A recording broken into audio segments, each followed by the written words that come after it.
Previously on the Rubin Report. I don't think a lot of people have that lovely tattoo. Your brain has been fried? Omar has nothing. Christie, no mercy, impeach. You might remember this local business leader from Springfield. Which way to the welfare office? If you carry the obesity gene, Get on the treadmill, work out a little bit.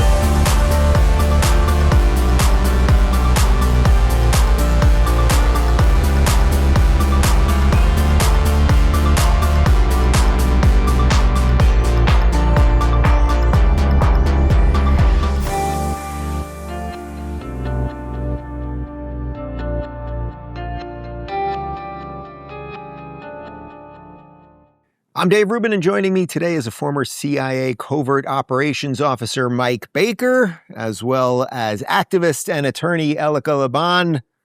Mike, Elica, welcome to the show. Thanks very much, Dave. Thank you. I thought you guys would be a great duo for today's show. We're only going to cover the Iran situation today. Obviously, there's a lot happening in America domestically with everything going on with Minneapolis and Minnesota and ICE and all that. We've still got the backdrop of the Venezuela stuff, which actually in some sense is connected to Iran. But I wanted to sort of do a little bit of what I think you guys, what your area of expertise is. Mike, you on the military side of this and the CIA operation side of what potentially could be coming. And Elica, you on the human side of what has gone on in Iran over the years. And you've had a couple of videos that have gone super viral lately. You've both been on the show before, but maybe I'll give you each just a moment to reintroduce yourselves for audience that don't know you. So Elica, maybe just a quick 30, 45 seconds on who you are and how you got involved in all of this. If you could do that, I'll give you a minute. Yeah, I mean, I'm still kind of trying to... No, I'm still trying to figure that out myself because it all seems just so accidental. I'm from Iran. My parents are from Iran. I was born and raised in London. I moved to the States to become an attorney. I live here now as an attorney. I sort of started speaking up for Iran when these protests and uprisings started to happen a few years ago.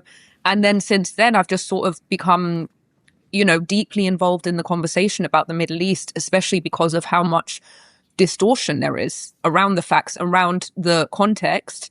And I just think that right now, more than ever, people need to understand the Middle East through a non-Western lens, which is often how they're looking at it. So yeah, that's kind of how I got here. Yeah, and you've had a couple of videos, we played one of them earlier in the week, that have gone mega viral, just explaining the disconnect between the people of Iran and the ruling party of Iran. Mm-hmm. Mike, I know my audience is well familiar with you, but if you want to do a quick Mike Baker bio, we can do that and then we'll dive in. Sure. I like long walks on the beach and quiet nights at home. Yeah, I know, 20 years. Do you like cats? Yeah, you know what? I've got young kids, and they always bring home strays. We have 3 cats currently. People are making notes now. But no, about 20 years with the CIA and operations side of things, all of it overseas. Got out. I've got a business CEO of a company called Portman Square Group, which is an intelligence and investigations and due diligence firm. And of course, host of the President's Daily Brief podcast, which look at me marketing all these things. Wow, very professional. All right, well, let's dive in. I thought this video of Marco Rubio from January of last year during a Senate hearing, I thought this would be a nice way to kick us off. Take a look. 2 points I want to make about Iran, and it's really important. When we talk about Iran, I'm talking about the radical Shia clerics and not the people. The people of Iran are people of an ancient civilization, an ancient culture with tremendous pride and advances. And I don't know who take great pride in their Persian heritage and identity. And I don't know of any nation on earth in which there is a bigger difference between the people and those who govern them than what exists in Iran. And that's a fact that needs to be made repeatedly. In no way is the clerics who run that country representative of the people of that country and of its history and of contributions it's made to humanity. And it's a point I wish we would continue to make. All right, Elica, I think you can see with that. There's a reason that I wanted to start with that clip. You were nodding along. Can you explain a little bit more? Can you dive in a little bit deeper on that? Because I think the average person who's watching the protests or seeing stuff on CNN, they just simply don't understand the ethnic makeup and obviously the history of the country. Yeah, I mean, look, as far as the percentage of people who are against the regime in Iran, it's at a steady 85%. And we know this because we've had consistent polling throughout, you know, the past several decades that reveal that the great majority of the people are against the regime. And I think the conversation is just such a almost an absurd conversation to have, because on what planet, on what universe could you ever assume that any people, much less the Iranian people, who are very pro sort of these values of freedom, would be happily subjugated by a terrorist or authoritarian regime? And this is where the conversation just goes into the territory of absurd propaganda. I mean, imagine saying that, you know, during Stalin's rule, the majority of Russians were pro-Stalin. How can you be pro a dictatorship that is massacring you en masse, that is robbing all of your rights, all of your freedoms? And if you remember, I mean, you don't remember because we weren't alive, but during that time, the same media, the same New York Times reporters were going there and saying that, you know, Stalin was a great guy and there was no famine and none of this stuff was happening. And the Russians were huge fans of Stalin. And we've seen this cycle over and over again. It is just to be basically assumed that if there is a terrorist organization that is ruling a nation, a dictatorship, an authoritarian regime that robs you of your rights and freedoms, the people of Iran, the people of any such nation are against them. And I think even the assumption, we've seen a lot of people saying this online now, going on Piers Morgan and all of these shows, saying most Iranian people are pro-regime. You have to have the most bigoted assumption of any people to believe that they are so savage, that they are such barbarians, that they enjoy being murdered for some type of upholding some type of ideological extremism. That is the underlying assumption. So that's all to say that I could sit here going back and forth endlessly about polls, about evidence, about how many people are out in the streets, but it's such an obvious thing to believe that it just doesn't even bear explaining. Right. I mean, if nothing else, the complete hypocrisy of the mainstream left has been so exposed during all of this, where they're suddenly rooting for a fanatical religious group of people who are oppressing women and minorities and et cetera, et cetera. Mike, can you talk suddenly. I shouldn't say suddenly, very outwardly now, particularly with social media. But yes, basically for 4 decades at least. Mike, can you talk a little bit about the disconnect? I think it's hard for people in a Western lens to understand how there can be such a disconnect between the government and the people. Like, how can they rule such a large landmass with so many people who have such a rich history of Western values? How is it even possible? I think people just can't imagine that. Well, they've got a very, in a way, that don't misconstrue the way I use this word, but they've got a very sophisticated and entrenched security apparatus. And they've developed that over decades. Look, I've got an old buddy of mine, now deceased, was one of the hostages back when this regime came to power.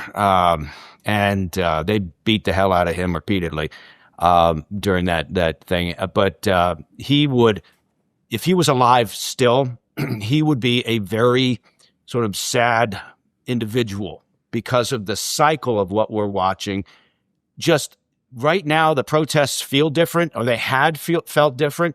You know, they were building, they were spreading. It crossed over a variety of sectors and demographics, population, and so it was feeling different to people who have watched this ever since '79, when protests have come out and then they've fizzled or they've been crushed by the regime.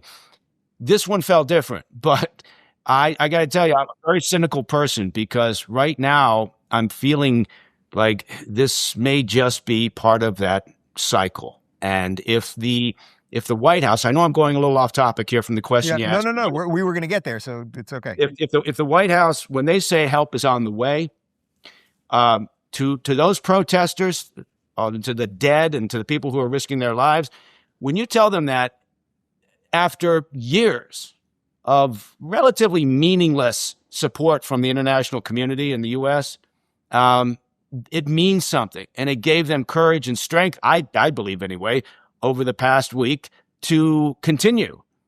So if that help at the end of the day is nothing more than, well, we put diplomatic pressure on them, we told them to stop the killings, they've told us they pretty much stopped the killings, and they're not going to do any public execution, so there we are. Well, we're back to business as usual then. And that sad cycle just keeps going. So we will do more on the military version of this. I should note we're taping this on Thursday afternoon, and this will go live at 11 a.m. on Friday. So anything can happen basically in the next 20 or so hours. So some of the military moves specifically may change. But Elica, I want to show you this collage of pictures, which I'm sure you've seen. I mean, it's really just so illustrative of what's going on there. These are young Iranian women who are lighting cigarettes with Khomeiни's image. I mean, this literally could get them killed or thrown in jail or God knows what else. Can you talk a little bit about what it has been like for women living under this oppression?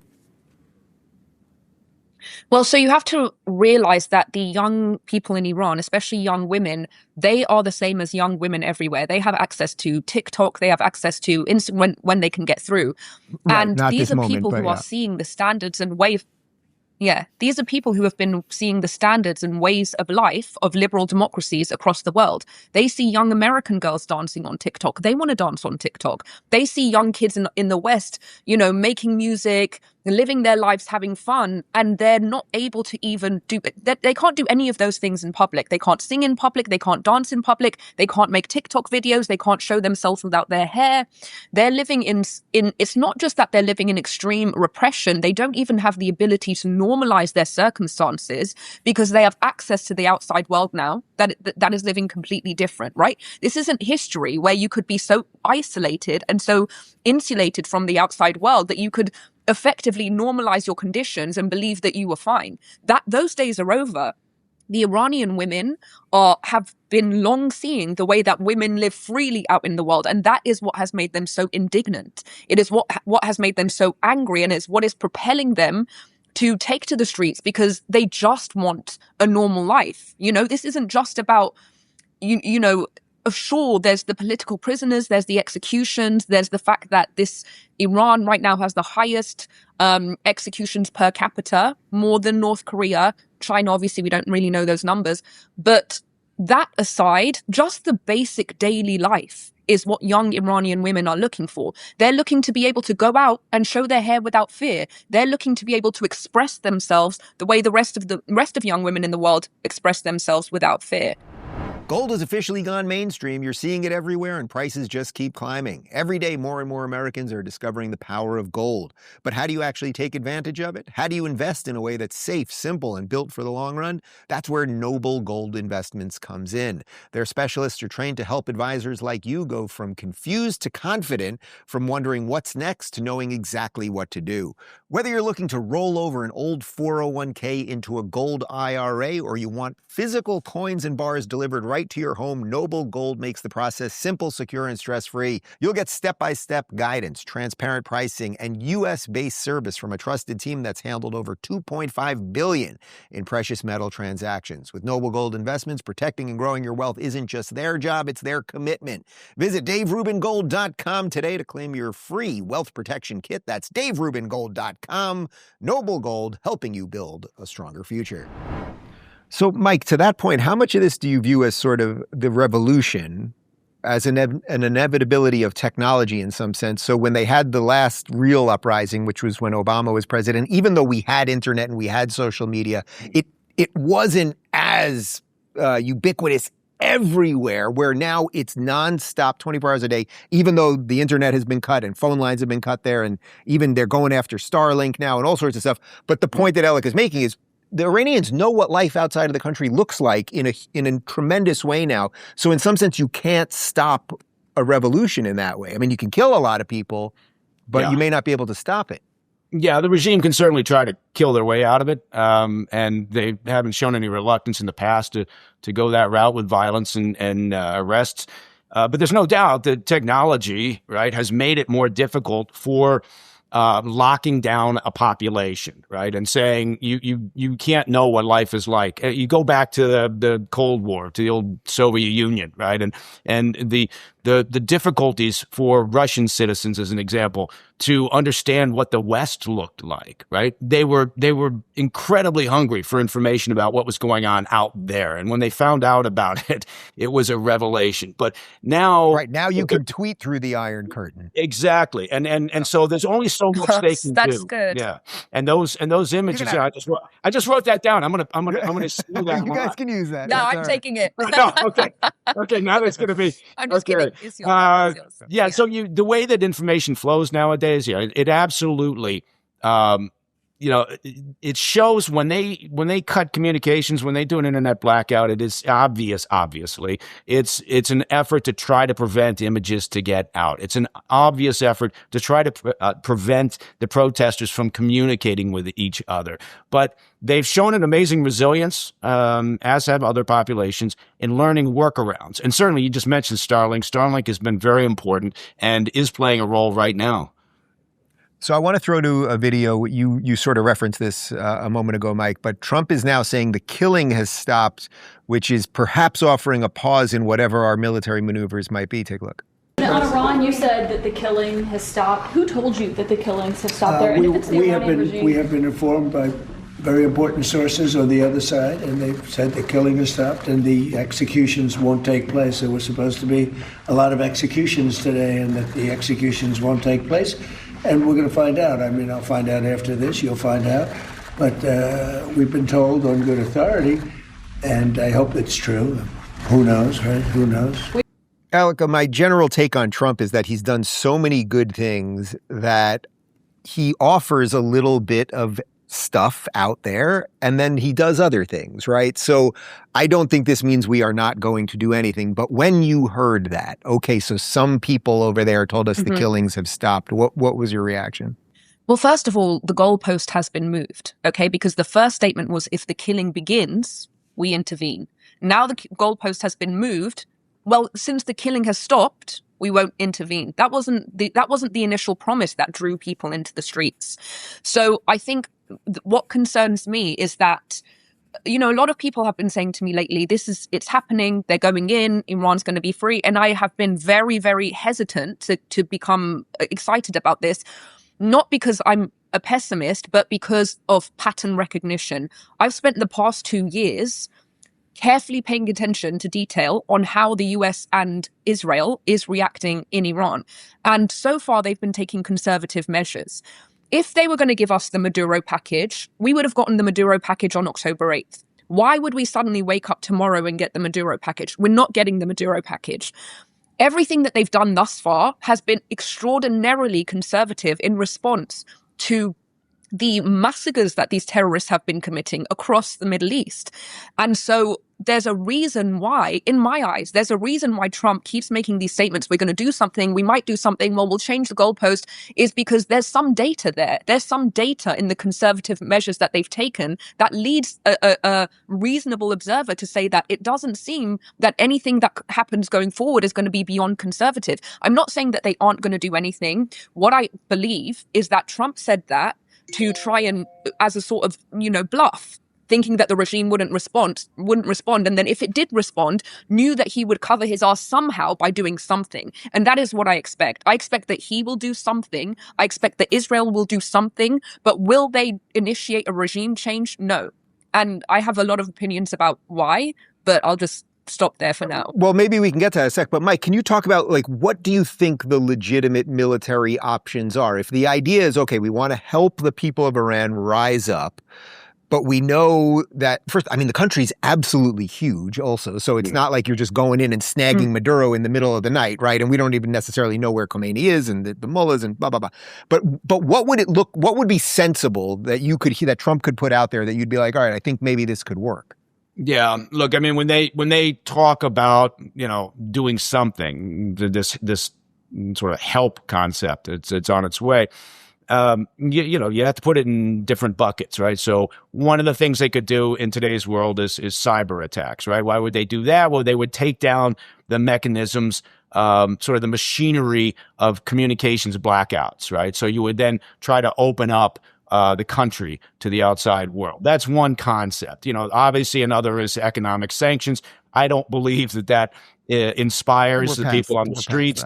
So if you're talking about kinetic action, military action, then they've already got their target packages, right? This is something that's been sitting on the shelf for a while now. It's not as if the most recent NSC meeting was so we could come up with, well, okay, what targets do we want to hit? They know that. And you're talking about possibly, military bases in and around Tehran that would be housing units that are responsible for getting out of the streets. You've got a combination of law enforcement, police, and paramilitary or militias out there. But you hit those military units because they put the army out, which showed you how serious these protests were from the regime's point of view. They actually, they unleashed the army to deal with protests. So you could go after those units that are responsible. You could take out, some individual senior leadership, right? The intel is pretty good. And a lot of them were taken out during the 12-day war. So I think that's kind of where they would be focused, is to try to say this is not about regime change. It's punishment for your behavior. But the idea underlying all that is to provide some meaningful support that would allow the people to stay in the fight, right? To give them the hope and courage and strength to stay in the fight. That's what you would be looking to do, because again, regime change, always brings with it a lot of pushback and sort of a reputation there. But I think that's kind of where we'd be with. I think personally, President Trump is. Look, he's got a history of doing this with head fakes, right? So as to your point, Dave, he'll say something and then there's something else on the way. That could be the case. Personally, I hope it is, because again, going back to that comment, I would hate to see this end in the same sort of cycle that we've seen over the years. Right. In this specific instance, it seems like his rhetoric and the messaging he's put out has gone so far that if we don't do anything, it seems worse than the Obama red line. I'm not saying I know what to do or anything else, but it seems like, knowing Trump, he does follow. Unlike Obama, he follows through. So his red line actually is in marker where maybe Obama's was in pencil. But I'm curious, let me ask you both the same question. What would you say to people, to just like the average American who's just like, I see the stuff and it's terrible and I don't want people to die or anything else, but it's another part of the world and I just don't care anymore. What would your response be to that, Elica? Well, I just want to, kind of reiterate this point, because this is the foundation of it, is that people don't think that the US or anyone should ever really get involved in regime change. And then you can actually make a pattern out of this. What all of these presidents have in common, starting with Jimmy Carter, then Obama, and now we don't know about Trump, maybe. But what they have in common is that they were almost all arrested by ideology. This idea that Western imperialism is the greatest evil. And they said it. They didn't, they weren't shy about admitting it. When Carter helped to bring Khomeini to Iran, there was this idea that the Shah was a Western puppet. And to do the right thing was to eject anything to do with Westernism and bring this indigenous revolution to Iran, right? And then you had Obama, who in 2009, during the Green Movement, had an opportunity to intervene. And he said, out of his own words, when he admitted that he made a mistake, he said, people said to me that I would be a Western tool and all of those things, right? Same rhetoric, same ideological arrest. Mm-hmm. I can't move forward because of this anti-Western rhetoric. And now we're living in the exact same, we are in a historic Groundhog Day. Donald Trump, the thing that's going to hold him back is that he doesn't want to be the one who gets the reputation for regime change in Iran. Why? Because the concept of Western intervention has been made the greatest evil, even against the greatest evil. Now it has gotten to the point where the crime is not the crime. The help is the crime. How have we become so distorted, mentally distorted, that criminals committing mass murder is no crime? But the intervention from the outside world is the real danger. And so what you can see through all of this is... Go on. No, sorry. Go ahead. Finish up, please. No, just how much humanity has been forsaken for ideology. And it isn't just any ideology. Let's be honest. It is the ideology of the elite, of the intelligentsia. It is this romantic intelligentsia concept that people should free themselves. But how do you free yourself? It's like telling a nation, hey, we'd really love to stop this atomic bomb dropping on you, but we really think that you should free yourselves from the atomic bomb. It's like telling somebody who's been tied up by a murderer, camera, calling 911. Hey, we'd love to send help, but we really think you should free yourselves, right? It's this concept of this sort of noble martyrdom, which is really just the righteous fantasies of the Western intelligentsia. And that is what rules everything. And that is what's so scary about this entire situation, is that we all have to surrender to these righteous fantasies of the intelligentsia. What if your only resolution this year was to get better sleep? Just imagine how much more energy you'd have, how much easier it would be to handle stress, and how much simpler everything else would feel. That's why a smart way to start 2026 is with CBD from CB Distillery. Over 90% of CBD customers say they sleep better with CBD, and when sleep improves, everything else tends to as well. Better focus, better move, and better overall days. CB Distillery doesn't just focus on sleep either. They offer products for stress relief, mood support, and post-workout recovery. You can shop by benefit, so it's easy to find exactly what you're looking for. Everything from CB Distillery is premium quality, third-party tested, and made with no artificial dyes or fillers. They've earned the trust of over 2 million happy customers, and every purchase comes with a 100% money-back guarantee. If you're ready to start the year off right, head to cbdistillery.com and use code Rubin to save 25% off. That's cbdistillery.com, promo code Rubin. Mike, so to that point, I mean, is one of the bigger problems with the Western intelligentsia is that if we don't do anything, meaning America, then nobody does anything. We all know that. France isn't getting involved. The UK is not getting involved. The Dutch aren't coming to save anybody. Even the other countries in the Middle East are not going to do anything. So there's a weird disconnect where the Western intelligentsia can say whatever the hell they want, but everyone knows it's Trump or bust. Yeah, that's been the case whether it's been Trump or not over the years. Is people do turn to the U.S. They complain about it, but they do expect the U.S. to lead in some fashion when you get a situation like this or the Balkan War, whatever it may be. So I think, look, Venezuela, whether we want to call it regime change or not, that's what it is, right? And so, maybe the dam's broken already, and the mindset has shifted in the White House. Because I think they do look at what happened in Venezuela as sort of proof of concept in a way for certain actions. And so I think that maybe we will see something different. Look, operationally, you could do this. Now, whether that spurs the people further to do this, because again, part of this, the difficulty of having a population rise up against such an established security apparatus, such a hardened force as even the Revolutionary Guard Corps, right? Not to mention the militias and other elements, is massive. There's so much to it. But if they don't get some meaningful support in some fashion from the international community, it can't happen, because the Iranian regime has no upside in giving up power. Right. So now I want to get to some of the mixed and messaging they're here. unarmed. And they're unarmed. Yeah, absolutely. No, right, so they're unarmed. The unarmed cannot win against the armed. So let's get to some of the mixed messaging here. First, this truth from Trump on this was a Fox News headline: Iranian protester will no longer be sentenced to death after President Trump's warnings. Likewise, others, and Trump wrote, "This is good news. Hopefully it'll continue." But then, of course, we see videos like this. It's a short video of a Tehran medical center filled with body bags. Take a look.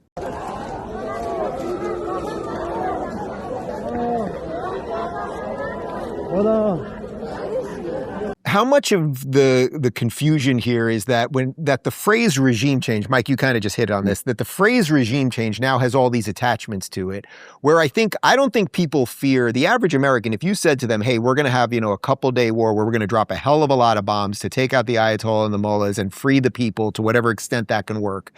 I think most Americans are okay with that. What they don't want is an occupation. They don't want boots on the ground like we did with Iraq, where then it just ends up as in essence, a failed state. So maybe this is what do you think, Mike? Maybe there's like a messaging thing here that should be changed? Because when you look at the body bags, I mean, the lefties that are silent about it were going crazy about it elsewhere in the Middle East not too long ago. So there's a messaging issue, I think, that still is a little lost here. Yeah, I think just like with the earlier discussion, sort of the cultural issues, the social issues within Iran, I think there needs to be better messaging about why it's important and to what degree. Look, you'll never get stability or long-term or mid-term peace in the Middle East and all the ripple effects that spread out across the globe, as long as the Iranian regime stays in place. It's just that it's that simple, right? They are the number one cause of chaos in the region, right? And beyond.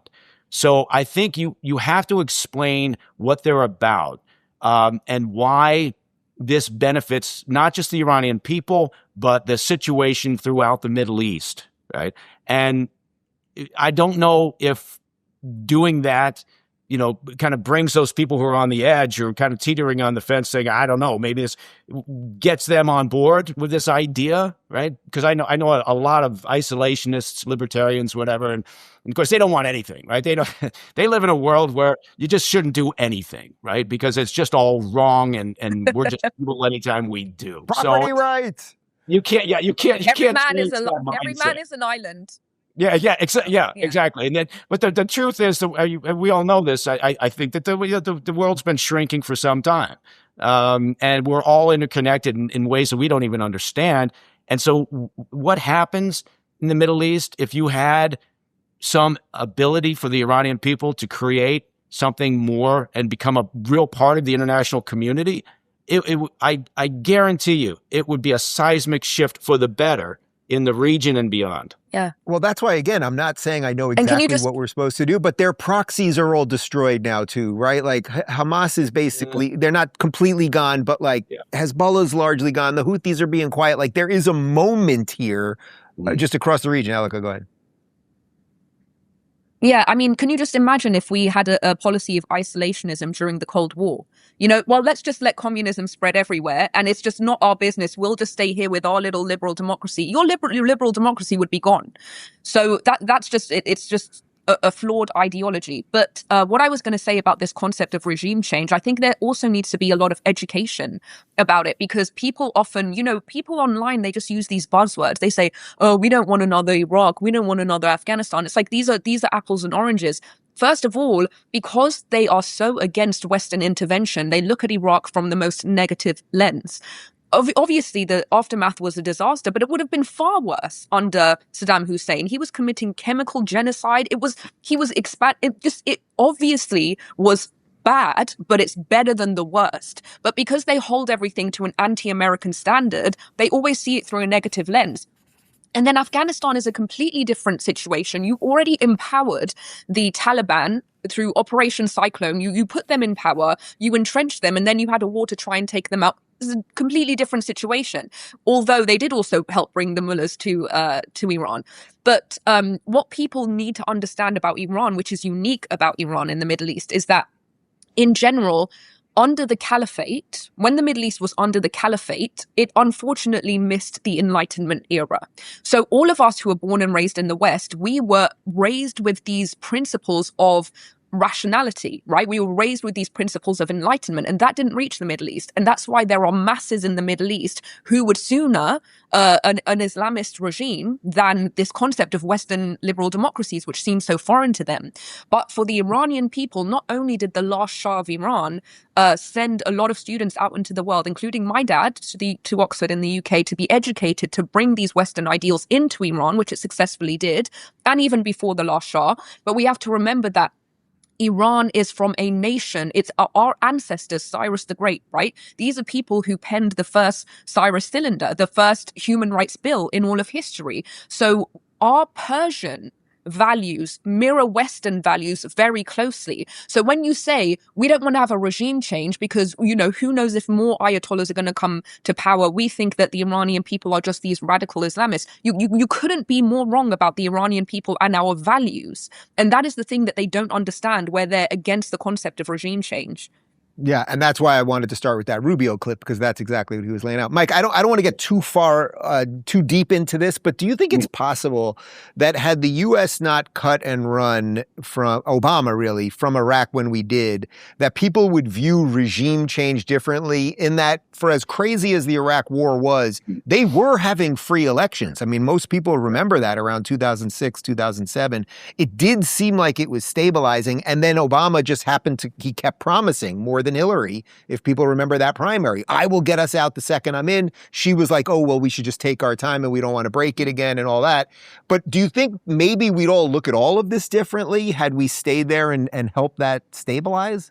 Well, sure. I think if you had, you're absolutely right. I think if you'd had a successful end result, in terms of how I suppose the U.S. population would define success. But there were a series of mistakes, starting with, ousting the entire Iraqi military structure, right? And creating a vacuum that I was out there at the time. And then you could see this heading south very quickly, and the chaos arrived before you could even blink. And then it kind of went downhill, obviously, from there. So I think if that transition had been handled properly, and not to veer off topic, but I think that's why you're seeing what we're seeing in Venezuela, in part, because they're realizing that you can't just say, Maduro's gone, everybody leave, we're going to put in Machado, everything's going to be great. You've got a military in place, you've reshuffled the deck chairs with some of the regime cronies, you've got a security apparatus, you got to figure out how to make that transition happen. So that the opposition, that when they do come in and you're trying to move towards a more free and fair society for those people, that, the military's on board with it in some fashion. So I think you're right. People have fatigue in this country for all the good reasons, all the right reasons. 20 years in Afghanistan, the Iraq, debacle. And so people are tired of it.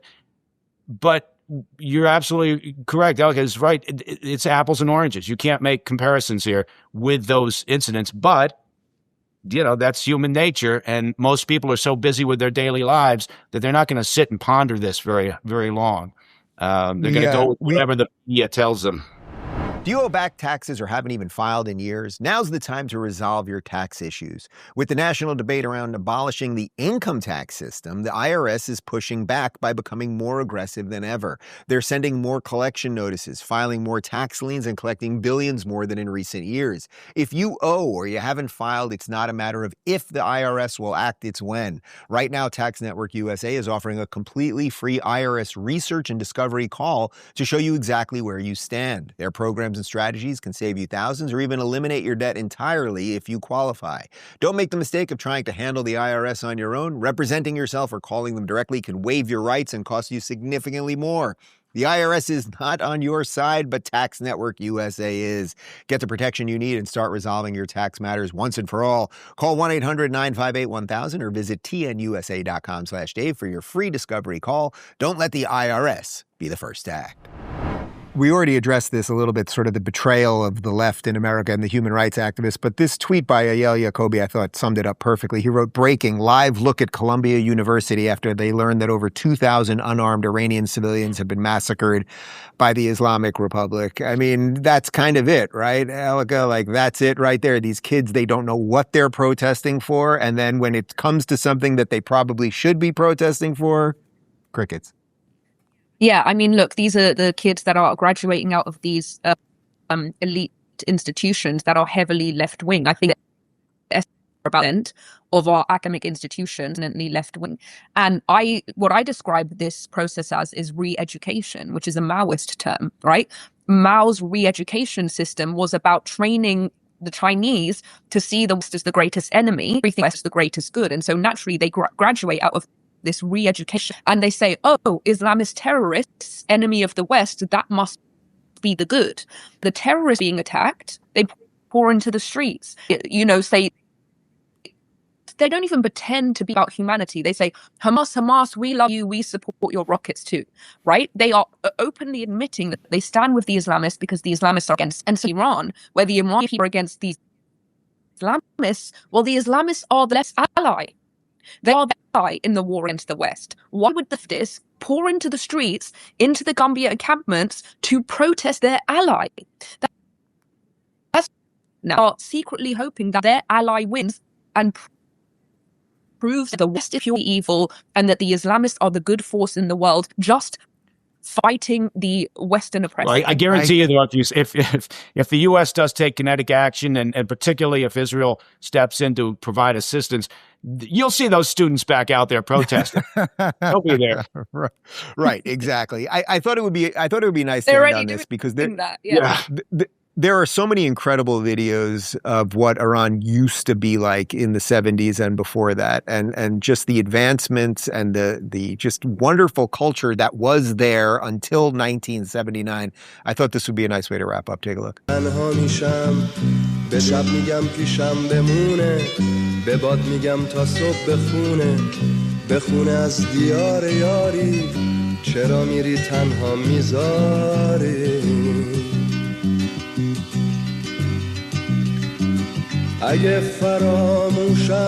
Mike, I want to give Elica the last word on that, but when you see something like that and knowing that we can maybe do something, is that just the biggest selling point, that maybe we could just help these people again, that those girls, if they're still alive, are probably wrapped up in what Bill Maher calls beekeeper costumes right now? Yeah. No, I think it wouldn't take much. I think. Well, just so I'm sorry. Go ahead.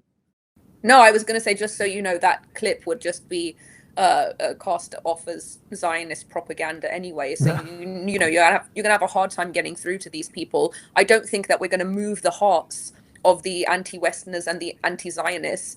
As Lizzie Savetsky once said, we can't change their hearts and their minds because they don't have hearts and they don't have minds. But I do think that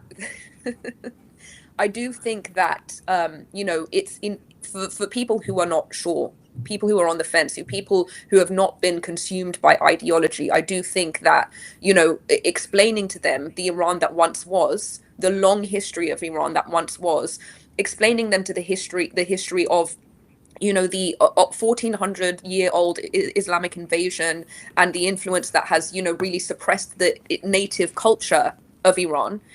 If they see this more from sort of like an anti-colonial perspective, you know, you have to use their words, you have to use their language, that this Islamist force is like a colonial force that they're trying to free themselves from, and show them what their native culture is, that the Persian culture and their values that are much more closely mirrored to the West. I do think that they'll have no choice but to get on board, because otherwise what you're saying is essentially that you want individual rights for yourself, but not for the people of Iran, even though those people are asking for it.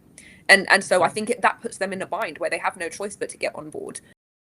Right. If you know, basically 2.5 years post October 7th hasn't exposed the hypocrisy, this thing has just ripped it wide open. Mike, you get the last word. Yeah, look, I don't know what's going to happen in the coming days, and I think we'll understand that here soon. But it wouldn't take much, right? It wouldn't take much, and it would just to see some meaningful support, help from the international community, the U.S., perhaps others, for the protests, so that perhaps this time, after all these years and all these past efforts by the people coming out on the streets, that we get a different result, right? And I go back to what I said earlier, which is that for the people of Iran, it would mean more opportunity, a better life, freedom. Theoretically, everybody should be behind that concept. Right? And for the rest of the world, it would mean a more stable region and a better opportunity for really the entire globe. So that's all I can say. Again, whether that help comes is what I'll be watching over the course of the next 48 hours. From your mouth to Trump's ears. All right. Well, you guys are welcome back anytime. I appreciate your time. Have a good weekend. And guys, it's Friday, so no post-game show. We'll see you on Monday.